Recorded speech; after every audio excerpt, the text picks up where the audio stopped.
Está a decorrer no Porto um rastreio a alergias através de testes cutâneos. 18 picadelas e ficará a saber se é alérgico ou não a alguma coisa. Falo de um rastreio de testes cutâneos, uma iniciativa do Instituto CUF, gratuita, para vermos mais à frente no Portugal em Direito.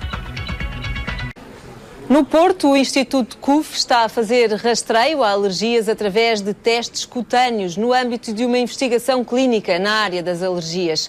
É destinado a adultos e crianças e os testes são indolores e permitem conhecer o resultado em 15 minutos. O rastreio, Cláudia Viana, já começou em agosto. Desde agosto até agora já fizeram aqui no Instituto CUF mais de 100 testes cutâneos. A maioria dos pacientes eram adultos. A ideia deste rastreio é permitir detectar várias alergias. Doutor, quais são as alergias mais comuns entre os portugueses?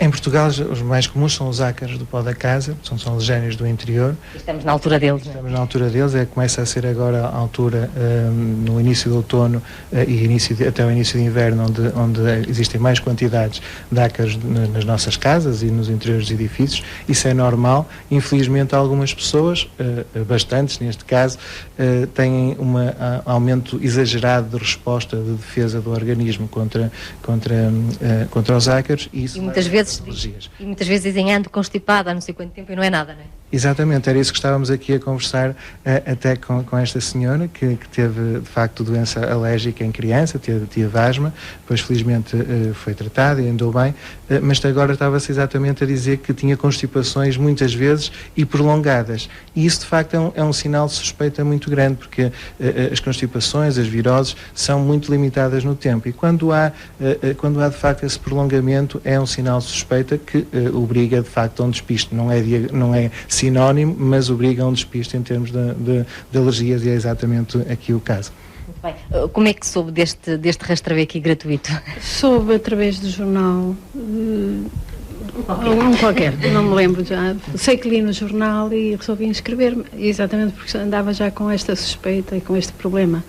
Há imenso tempo que não faz rastreios estes testes? Não me lembro nunca de ter feito. Mesmo em pequena? Miúda, mas isso não me lembro, que tinha uns 3 anos. Não sei se fiz. E achava que andava agora constantemente constipada, não equacionou sequer esta questão das alergias? Pensei nisso, até falando com amigas, portanto começamos a conversar e chegamos a essa conclusão que era capaz de ser, não constipação, mas alergia a qualquer coisa. E é isso que vamos ver agora. Sou doutora. Está apreensiva aqui para os testes? Como? Está apreensiva? Não, olha, o que for, verá. Pronto. Vai notar muito pequena picada. Não tem problema. Estou acostumada a muitas picadas e muitos cortes. Comparada com outros tratamentos e com outros exames, é uma prova muito, muito simples, não é?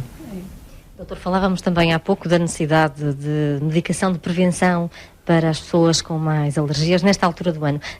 Que tipo de medicação é que nos fala e que tipo de cuidados nesta altura? Exatamente, nesta altura do ano, como de facto, por um lado, nas pessoas que são alérgicas aos ácaros e alguns fungos aumentam o risco de terem agravamento da doença alérgica, e por outro lado também é uma altura em que, como toda a gente sabe, há muitos que começam a ver os vírus e, portanto, essa interação é, digamos assim, preocupante, e muitas vezes as pessoas com alergias têm maior sensibilidade também para terem infecções mais frequentemente. Portanto, é muito importante que tenham a sua doença alérgica bem controlada, e para isso a medicação anti-inflamatória, portanto a medicação de prevenção, é fundamental.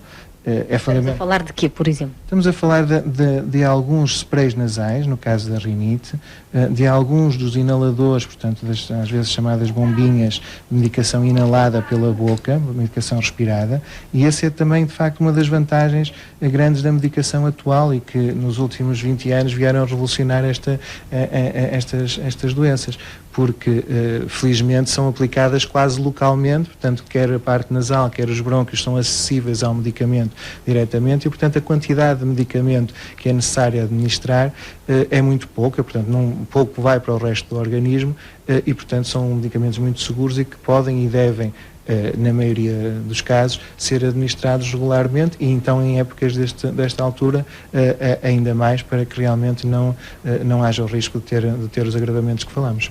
Este rastreio é uma parceria com a Bial, a ideia também fazer uma investigação clínica, não era? Para criar aí mais vacinas antialérgicas. Exatamente.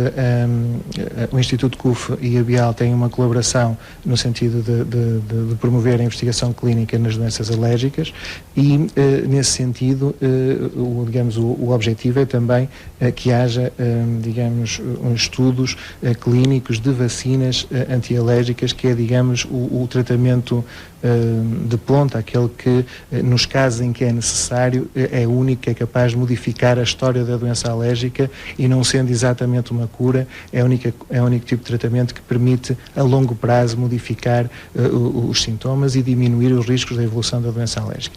E, desse ponto de vista, o objetivo é que, de facto, as vacinas sejam, tal como os medicamentos, testados em ensaios clínicos, e daí que nós estamos muito interessados realmente em colaborar com a Bial, no sentido de vir a desenvolver vacinas cada vez mais eficazes e seguras, e que estejam, de facto, como eu estava a dizer, tal como os medicamentos, bem estudadas. Este rastreio aqui foi gratuito, mas a pagar custa cerca de 30 euros. Ainda assim seria mais barato ao Estado este tipo de testes, em vez das tradicionais análises ao sangue. Só o que o Estado gastou no ano passado com as análises ao sangue para detectar alergias daria para pagar cerca de 1 milhão destes testes cutâneos.